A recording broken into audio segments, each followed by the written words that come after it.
অচিনপুর নামে একটি গ্রামে রঘু নামে একটি গরিব চাষি থাকত।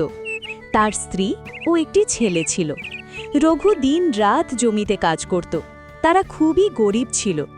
জমিতে বৃষ্টি না হওয়ার কারণে জমির ফসল ঠিকমতো হতো না। ঘরে তো চাল ডাল কিছুই নেই, এখন আমি কি করব? দেখে কিছু করা যায় কিনা, তুমি চিন্তা করো না। এই বলে রঘু ঘর থেকে বেরিয়ে গেল। কি করব? হায় রে ভগবান, বৃষ্টির কারণে জমিতে চাষ হয়নি। আমি কি করে ছেলেটির মুখে খাবার তুলে ধরব? আমাকে পথ দেখাও। দেখি জমিদারের কাছে যাই, যদি কিছু টাকা ধার দেয় তাহলে দুবেলা দুমুঠো খেয়ে বেঁচে থাকব, পরে নয় চাষবাস ভালো হলে টাকা শোধ করে দেব। রঘু জমিদার কাছে টাকা ধার নিতে যায়, কিন্তু জমিদার ছিল খুবই অত্যাচারী এবং চালাক। তার ছিল সুদের কারবার। গরিব লোকের কাছে টাকা ধার দেয়, যে টাকা ধার দিতে না পারে তার জমি জায়গা ঘরবাড়ি কেড়ে নেয়।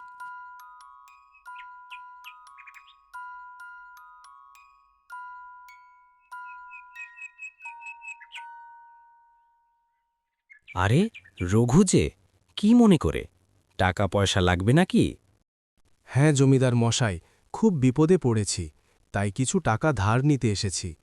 কি করব, চাষবাস ভালো হয়নি, ছেলেটির মুখপানে তাকিয়ে আসলাম। তা কত টাকা ধার নিবে? টাকা কিন্তু ঠিক সময় মতো শোধ করে দিতে হবে। বেশি কিছু টাকা না, মাত্র 1000 খানেক হলেই হবে। জমিদার ভাবে যে এই কটা টাকায় তার কিছু লাভ হবে না, সেই জন্য রঘুকে বেশি টাকা নেয়ার জন্য রাজি করাতেই হবে। রঘু, এই কটা টাকা নিয়ে তুই কি করবি? সামনে চাষবাস করার জন্য তোর আরও টাকা লাগতে পারে, তাই বলছি একটু বেশি করে নিয়ে রাখ। রঘু ভাবে যে তাই তো, এই কটা টাকা নিলে কদিনের মধ্যেই শেষ হয়ে যাবে। বেশি টাকা নিতে পারলে সামনে চাষবাসটা যদি ভালো হয়।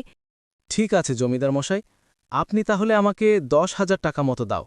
তবে আমাকে মাসে মাসে 8% করে টাকা দিতে হবে, না হলে তোমার জমি আমার নামে লিখে দিতে হবে। যদি পারো তাহলে টাকা নাও। আর কি করব জমিদার মশাই, তাই হবে। এখন তো বাঁচি, পরে দেখা যাবে। রঘু জমিদারের কাছ থেকে টাকা নিয়ে বাড়ির দিকে যেতে থাকে।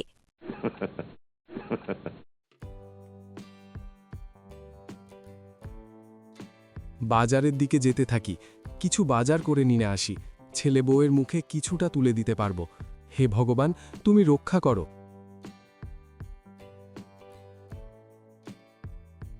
রঘু বাজারে যায়, বাজার থেকে সবজি নিয়ে আসে।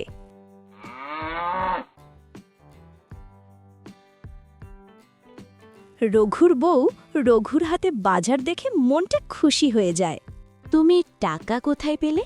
এত কিছু বাজার করে নিয়ে এসেছো? নিশ্চয়ই কারোর কাছ থেকে ধার করেছো। হ্যাঁ গিন্নি, জমিদারের কাছ থেকে কিছু টাকা নিয়েছি।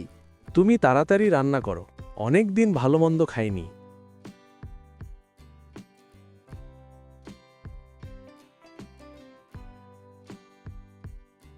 রঘুর বউ রান্না করল। তারা অনেক দিন পরে ভালো মন্দ খেল। এই নিয়েই তারাই বেশ ভালোই ছিল। কিন্তু কিছুদিন যেতেই সব টাকা ফুরিয়ে গেল। এদিকে বৃষ্টিও হয়নি, জমিতে চাষও ভালো হয়নি। কি গো, অনেক দিন তো হয়ে গেল, এখন কি করবে? টাকাও তো ফুরিয়ে গেল, জমিদারের কি দেবে? তাই তো ভাবছি, দেখি জমিদারের কাছ থেকে আর কিছু সময় চাইতে পারি। এদিকে জমিদার হঠাৎ একদিন রঘুর বাড়িতে আসে। রঘু বাড়ি আছো নাকি? বাইরে বেরিয়ে এসো।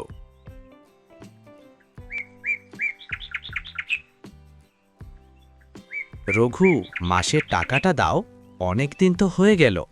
জমিদার মশাই, আমি টাকার জোগাড় করতে পারিনি। জমিতে ফসল ভালো হয়নি, তাই কিছুদিন পরে টাকা দিয়ে দেব। আমি কিছু শুনতে চাই না, আমি কাল আসব। টাকা না পেলে তোর ঘর বাড়ি জমি জায়গা সব আমার নামে লিখে নেব।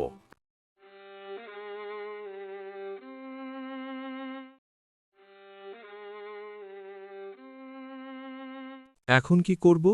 জমিদার মশাই বলল কালকের মধ্যে টাকা দিতে হবে। না দিতে পারলে এই ঘর বাড়ি জমি জায়গা সব কেড়ে নেবে। হে ভগবান, তুমি পথ দেখাও। বাবা, আমি একবার চেষ্টা করব, যদি কিছু করতে পারি। তুই কি করবি? তুই তো এখনো ছোট। রঘুর ছেলে ঘর থেকে বেরিয়ে গিয়ে জঙ্গলের পথের দিকে যেতে থাকে। বাবা তো কিছু করতে পারল না, আমি কি পারব? আমাকে পারতেই হবে।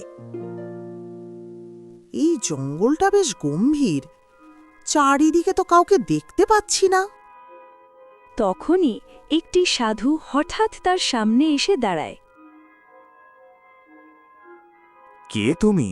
এই জঙ্গলে কি করছো? সাধু বাবা, আমরা খুব গরিব।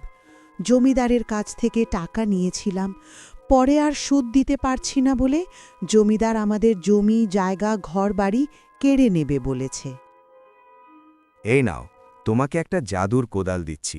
এটা নিয়ে বাড়ি যাও, জমিতে চাষ করলে দেখবে পরের দিনেই সোনার ফসল হবে, তোমাদের অভাব মিটে যাবে। এই বলে সাধু বাবা সেখান থেকে চলে যান। রঘুর ছেলে পরদিনই জমিতে ওই কোদাল দিয়ে চাষ করতে যায় এবং চাষ করে বাড়ি ফিরে আসে।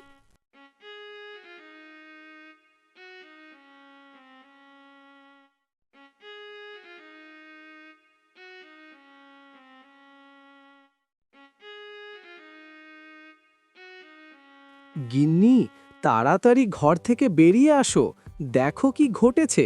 হঠাৎ আমাদের জমিতে সোনার ফসল হয়েছে, কি আশ্চর্য! তারা তিনজনে জমির দিকে যেতে থাকে, গিয়ে দেখে জমিতে ধান ভরে গেছে।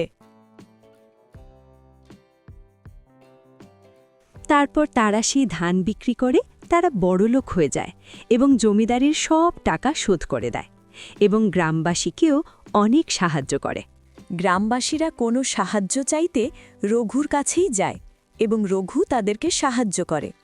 দেবতার আশীর্বাদে অচিনপুরে বৃষ্টি হয় আর জমিতে সবার ফসল ভালো হয়। অচিনপুরের কারোর আর কষ্ট থাকে না।